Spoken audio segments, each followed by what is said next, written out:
इस कहानी की सभी पात्र घटनाएं एवं स्थान काल्पनिक है। कहानी के माध्यम से किसी भी धर्म संप्रदाय एवं किसी व्यक्ति विशेष की भावना को ठेस पहुंचाना हमारा तात्पर्य नहीं है। ये कहानी केवल मनोरंजन के लिए है। ये कहानी 18 साल से कम उम्र वालों के लिए नहीं है। हेलो दोस्तों, कैसे हो आप सब। स्वागत है आप सबका एक बार फिर से मेरे चैनल में, जिसका नाम है घोस्ट टॉक बाय आर्यन, जहां मैं आर्यन आपको सुनाता हूं सच्ची और डरावनी भूतिया कहानियां।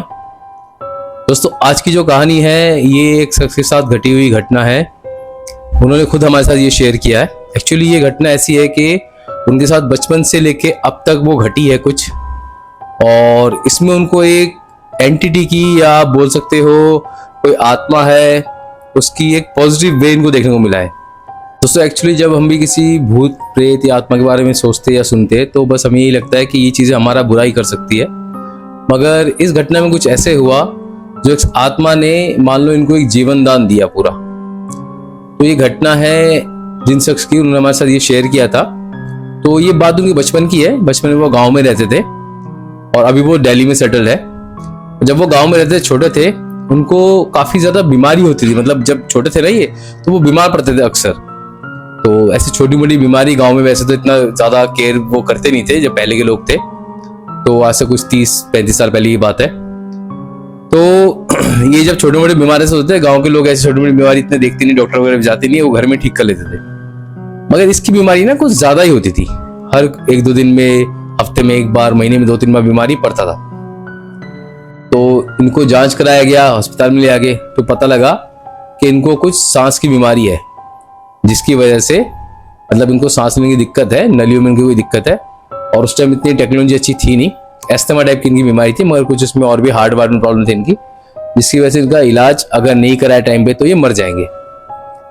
और इतना अच्छा इलाज उस टाइम था भी नहीं। ये गाँव के लोग थे। तो इनके गाँव में ना एक पीर बाबा आते थे। मतलब इनके गांव में क्या, वो पीर बाबा कभी इनके गांव में, कभी किसी के गांव में, कभी किसी के गांव में आते थे। जैसे ही किसी को पता लगता था कि हाँ वो पीर बाबा फलानी जगह पे आ रखे हैं, तो ये सब मिलके वहां पे आसपास के जितने भी लोग थे वो अपनी समस्या लेके जाते थे। और पीर बाबा ना सबको कुछ दवाई ताबीज वगैरह बना के देते थे, और लोगों का उस टाइम ठीक भी होता था पीर बाबा की चीज से। तो जब इस लड़के के घर वालों को पता लगा कि इसके साथ ऐसी कोई दिक्कत है, इसको दिल की बीमारी है, तो ये पीर बाबा इनके गांव के आसपास किसी घर में आए हुए थे। तो ये अपने बेटे को लेके जाते हैं वहां पे। जाने के बाद पीर बाबा को ये बताते हैं कैसी समस्या है। तो पीर बाबा इनको एक ताबीज बना के देते हैं। ताबीज बना के देने के बाद कहते हैं ये ताबीज पहन रहे हैं ना, इसको उतारना नहीं। तो वो अपने बच्चे को ताबीज पहना देता है। लड़का उस टाइम होता है कुछ 8-10 साल का। तो अब ऊपर वाले की ये कृपा थी, या कोई करिश्मा था, या कोई जादू टोना, जैसा भी था, ये लड़का उसके बाद ठीक होने लगता है। इसको बीमारी वगैरह इतनी होती नहीं थी। विदाउट एनी ट्रीटमेंट ये लड़का सच में ठीक होने लगता है। तो वो धीरे धीरे ठीक हुआ। उसके गले में ताबीज वो था, काफी साल तक था। वो बड़ा हुआ, उसके गले में ताबीज है वो अभी भी। देन वो नौकरी वोकरी करने लगा, दिल्ली शिफ्ट हुआ पढ़ लिख कर। दिल्ली में आके उसने नौकरी वगैरह किया। करने के बाद वो शादी वादी करता है, करके अपनी लाइफ अच्छी तरह से जी रहा था दिल्ली में। अच्छी मल्टीनेशनल कंपनी में काम कर रहा था वो। तो इसको अभी तक उस बीमारी में कोई दिक्कत नहीं थी जो बचपन में इसको बीमारी होती थी। इसने 1-2 बार अपने चेक भी कराया था, तो वो सब कुछ नॉर्मल था इसका। पर हाँ, इसने ताबीज नहीं उतारा था वो। अब काफी साल बाद, इसको शादी के बाद, जब इसकी एक बेटी होती है, अब इसकी बेटी धीरे धीरे थोड़ी बड़ी होती है, कुछ 4-5 साल की होती है बेटी इसकी। तब इसकी बेटी को सेम प्रॉब्लम, वैसे ही सेम, इसको कुछ दिन में बीमार पड़ जाए, ये सांस लेने में दिक्कत हो। तो इन्होंने जांच करवाया, तो पता लगा इसकी बेटी को भी सेम दिल में वही प्रॉब्लम जो इसके पापा को था पहले। अब इसका दिमाग घूमता है कि यार ये बीमारी मुझसे हो सकता है जेनेटिक वाइज, जैसे कभी भी होता है कुछ बीमारी जेनेटिकली ट्रांसफर होता है, तो हो सकता है वो बीमारी जेनेटिक वाइज इसके बेटी में ट्रांसफर हुआ हो। अब ये क्या करता है, काफी जगह इधर ट्रीटमेंट कराने की कोशिश करता है, मगर कहीं पे ना ट्रीटमेंट कराते हुए भी ये सक्सेस नहीं हो रहा था। अब काफी ट्राई करता है ये, तो कभी दवाई से कुछ दिन ठीक हो जाए, फिर दोबारा हो, ऐसे ऐसे ही चल रहा था इन लोगों का। ये काफी परेशान था। तो इसको याद आता है वो पीर बाबा का। पर अब क्या करेगा, गांव में पता करता है पीर बाबा का कोई नामो निशान नहीं, कुछ अता पता नहीं। तो अब एक दिन होता है, ये अपने घर से रहता है बाहर काम से, तो उसकी बीवी खाली घर में होती है। उस टाइम इसकी लड़की की तबीयत बहुत ज्यादा खराब हो जाती है। इतनी ज्यादा खराब हो जाती है कि एकदम के गई हालत। तो इसकी बीवी इसके हस्बैंड को फोन करती है, बताती सब कुछ। तो उसका हस्बैंड क्या करता है, किसी तरह घर पहुंचता है जल्दी में। घर पहुंचने के बाद गाड़ी में अपने बीवी और बच्ची को लेके ये जा रहा होता है हॉस्पिटल। अब कुछ बाहर साइड का हॉस्पिटल था इनका, दिल्ली का हॉस्पिटल से काफी जगह ट्रीटमेंट कराने के बाद इनका नहीं हुआ तो ये दिल्ली के बाहर कहीं जा रहे थे। तो हॉस्पिटल जाते हुए बीच में ना एक थोड़ा जंगल टाइप का पड़ता है, वहां पे इनकी गाड़ी होगी खराब। अब गाड़ी खराब हो गई, ये लोग परेशान, तो बेटी की तबीयत खराब, उसकी हालत बहुत खराब कि अब गई कि तब गई, ऊपर से गाड़ी खराब हो गई, ये जा नहीं पा रहे टाइम पे, सुनसान रास्ता, रात का टाइम था, इनको लिफ्ट भी नहीं मिल रही कहीं पे, तो ये बहुत परेशान होकर खड़े थे। इतने में इस आदमी को दिखता है कि जंगल में से ना कोई एकदम निकल के आ रहा है, तो ये घबरा जाता है, देख के घबरा जाता है। उसके बाद जब वो आदमी सामने आता है तो देखता है एक बूढ़ा है, लंबी लंबी दाढ़ी, उसके लंबे बाल हो गए, सफेद बाल, एकदम झुका हुआ है बूढ़ा, एकदम एक लाठी लेके चल रहा है और वही पीर फकीर के वेश में था वो। तो इस आदमी को कुछ लगा कि जाना पहचाना सा, शायद कहीं देखा हुआ है। फिर उस पीर बाबा ने आके इनसे पूछा कि तुम परेशान हो, कोई दिक्कत है तुम्हें? तो उन्होंने बताया जो भी था। तो इस पीर बाबा ने बोला अच्छा कोई बात नहीं, मैं कुछ मदद कर सकता हूँ आप लोगों की, मैं कोशिश करता हूँ करने की, अगर हो जाए आप लोगों की मदद तो अच्छी बात है।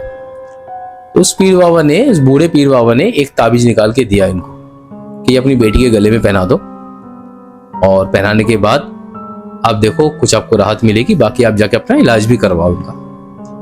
तो ये ताबीज लेता है। अभी आदमी ऐसा नहीं था कि मानेगा नहीं इन बातों को, कि पढ़ लिख गया तो मैं इन बातों को ना मानूं, क्योंकि इसके साथ खुद प्रैक्टिकली हो चुका है ये। तो आदमी क्या करता है, ताबीज लेता है, लेकर अपनी बेटी के गले में सच्चे भावना से, विश्वास के साथ पहनाता है।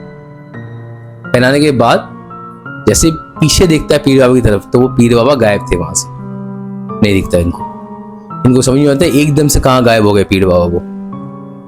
तो चलो खैर, जैसा भी उनको लगा शायद जंगल से आए, जंगल में चले गए वापस दोबारा। अब वहां पे वो लोग कोशिश करते लिफ्ट मांगने की काफी देर तक, और गाड़ी भी ठीक करने की, तो होता नहीं है। मगर इस बीच इसकी बेटी की थोड़ी थोड़ी तबीयत धीरे धीरे ना बेटर होने लगी, थोड़ी सी उसको रिलीफ मिलने लगी थी। फिर इनको कोई लिफ्ट मिली, ये लोग जैसे जैसे पहुंचे हॉस्पिटल, वहां पे जाके भी अपनी बेटी का ट्रीटमेंट वगैरह कराया, तो इतना कोई मेजर कोई सर्जरी वगैरह कुछ नहीं हुआ। वहां पे हॉस्पिटल तक पहुंचते पहुंचते इसकी बेटी काफी ठीक हो गई थी। तो उन्होंने देखा, फिर वहां पे नॉर्मल दवाई वगैरह दी, ये घर आए, फिर घर आने के बाद बेटी इसकी ठीक थी। तो कुछ दिन हो गए, बेटी एकदम ठीक, पहले ऐसी दिक्कत होती थी इसको बीच बीच में, वैसे कोई दिक्कत नहीं हो रही है, अब बिल्कुल ठीक। तो इसने बताया अपनी बीवी को सारी बात कि ऐसे बचपन में मेरे साथ भी हुआ था, जब ये ताबीज मुझे दिया था तब से मैं भी ठीक हो गया था, सेम वैसे ही ताबीज एक पीर बाबा ने इसको दिया, तो ये भी ठीक हो गई। मुझे लग रहा है इस ताबीज से ये ठीक रहेगी, तो ये ताबीज के गले से कभी उतारना मत। अब उस आदमी को धीरे धीरे लग रहा था कि शायद ये वही पीर बाबा है जो बचपन में इसको ताबीज दिया था। तो ये आदमी अपने गांव जाता है अपनी बीवी बच्चों को लेके, कि वहां पे जाके मैं पीर बाबा का शुक्रिया अदा करूंगा, वहां पे कहीं ना कहीं मिल ही जाएंगे वो। तो जब वो गांव जाता है, गांव जाके पता करता है लोगों से, तो उसको ये पता लगता है कि वो पीर बाबा आज से करीबन 10 से 15 साल पहले ही उनकी डेथ हो चुकी है। उनका एक मजार टाइप का बना हुआ है, वहां पे लोग जाते हैं, चादर फूल वूल चढ़ाते हैं, मगर उनकी डेथ 10 से 15 साल पहले ही हो चुकी है। फिर इस आदमी को बड़ा झटका लगता है। फिर इस आदमी को ये महसूस होता है कि हाँ, उन्होंने मेरी मदद की थी, और जब मैं मुसीबत में था, मेरी बेटी मुसीबत में आई, तो आके उन्होंने फिर मेरी बेटी की भी मदद करी। सच में कुछ आत्माएं, कुछ इंसान इतने अच्छे होते हैं कि वो जीते जी तो क्या, मरने के बाद भी निस्वार्थ भाव से दूसरों की मदद करते हैं, और वहीं कुछ होते हैं जो गलत भी होते हैं। दोस्तों, ये घटना हमारे साथ उस आदमी ने शेयर किया। अभी वो आदमी, उनकी बेटी दोनों ही बिल्कुल ठीक है, और trust me, without any medicine, without any treatment, उनको अब कोई दिक्कत नहीं हो रही है।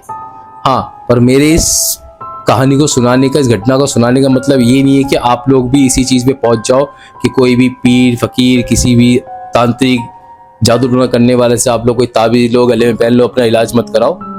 देखो, अच्छे बुरे हर फील्ड में हर जगह होते हैं लोग। अब जरूरी नहीं है कि उनको अच्छा मिला तो आपको भी अच्छा मिल जाएगा।